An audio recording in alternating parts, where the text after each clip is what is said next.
அன்பு நண்பர்கள் அனைவருக்கும் வணக்கம். நான் உங்கள் ஆண்டாவாசன் துரைசாமி.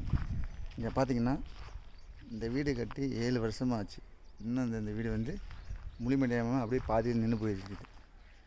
இப்படிப்பட்ட ஏன் நின்று போகிறது காரணம் அப்படின்னு பார்க்கணும்.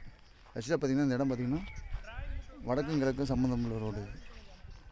அப்படிப்பட்ட ரோடு தான் இந்த சைட்டு. அந்த வடகிழக்கு காரணத்துலேயே வீடு அமைஞ்சால் கூட வீடு முழுமையடையாமல் பாதி நிற்கிறதுக்கு முக்கியமான காரணம் இந்த வீட்டில் இருக்குது. அந்த டிராயிங்கில் தான் கட்டியிருக்காங்க.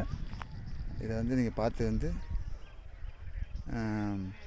சரி பண்ணிக்கிட்டால் அது கரெக்டாக இருக்கும். ஏன்னா இது வடகிழக்கு கார்னரில் வீடே பார்த்திங்கன்னா பாதியில் இன்னும் 7 வருஷம் ஆகுது. ஸோ இந்த வீடு வந்து மறுக்கா நாங்கள் கட்டி கொடுக்கலான்னு இருக்கிறோம்.